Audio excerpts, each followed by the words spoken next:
So hello mga ating fukarat. So for today's video is parang may dumating tayong padala sa galing tong Australia. Nabuksan ko na siya pero eto sobrang dami kasi hindi ko napigilan kumain pero ngayon lang ako mag-film kasi pinadala ako for the greeting of thank you so much lang. Ang daming mga So eto siya, galing siya from by CPT Mart. Kumpurubu. O eka, eto siya ang viewed siya. Ang dami nito. At gagawa tayo ng kimbap ba yun? Kimbabarabu. Ito pa. Sobrang dami. Ayun, ito ang dami niya. At gagawa tayo ng ganito. Ganito yung gagawin natin. So, magpe-prepare lang ako ng mga ingredients at mga gagawin natin. Kasi, dito magagawa kung walang ingredients. Hindi ka nag-iisip.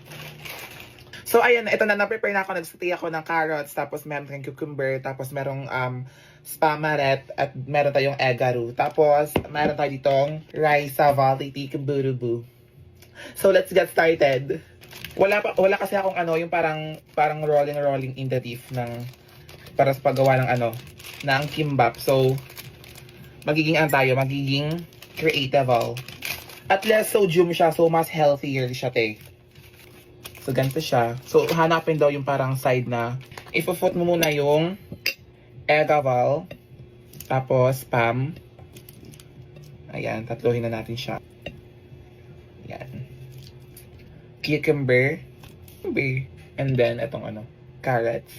Kinakamay ko na pero malinis naman yung kamay ko kaya wala kayong pakialam. Yung rice ko hindi siya masyadong sticky. Huwag na lang kayong masyadong reklamador. Ang hirap ng pinanggagawa niyo sa akin. Hindi. I-roll na natin siya. Kailangan talaga kasi may roller dito pero wala tayong choice. Siya. Oh my God, feel ko na perfect ko siya. OMG. Kailangan bang may ganito dito? Ayan. So, hihiwain ko siya at babalikan ko kayo. Hindi ko siya magawa na maayos, di. Ano to? Dito natin siya kakat.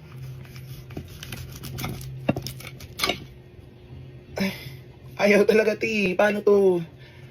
Last la. Dati nahawakan dito.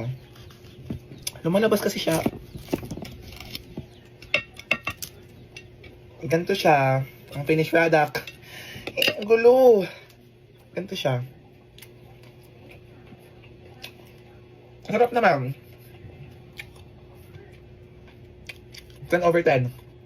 Ulit-ulitin mo na yung step hanggang sa makuha mo na. At nakuha ko na din yung step 3. At parang sobrang deserve ko to. Deserve kong mabemba. OA ka. Kaya pala hindi ko siya kuha nung una mga ate kong fukaret kasi nga in-stay ko siya sa pinakadulo. Parang ginagawa ko siyang lumpia pero hindi pala ganun. Dapat pala in-spread yung rice sa buong kimbaparu. Dapat pala in-spread yung rice doon sa mismong pinaka-flake. Tapos lalagay mo siya doon ng mga kame-kame. Tapos i-roll mo siya para perfect ang kanyang maging result. Ganun lang pala siya, te.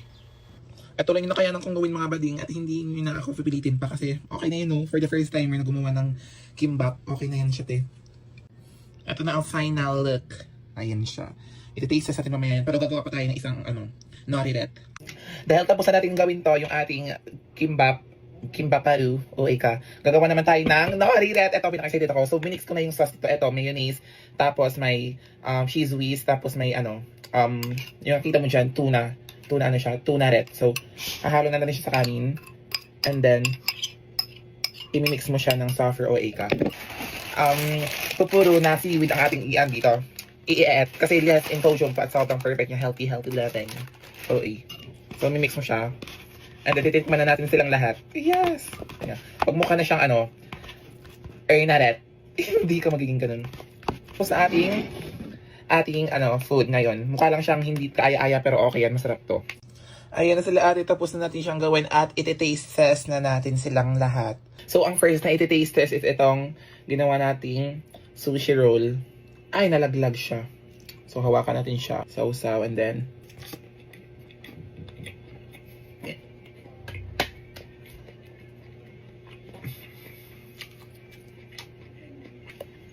ten over 10. Siyempre ikaw gumawa.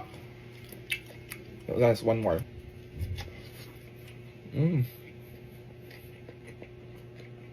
Okay, cucumber dito. Sausaw natin siya.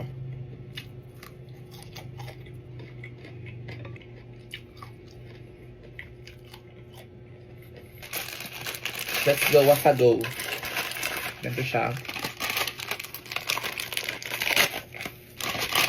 Yes! Ito siya. So, kukuha tayo ng several amount. OA ka, several. So, magpuput lang tayo dito. Yung ginagawa kong sushi ret, ganito siya. And then I add.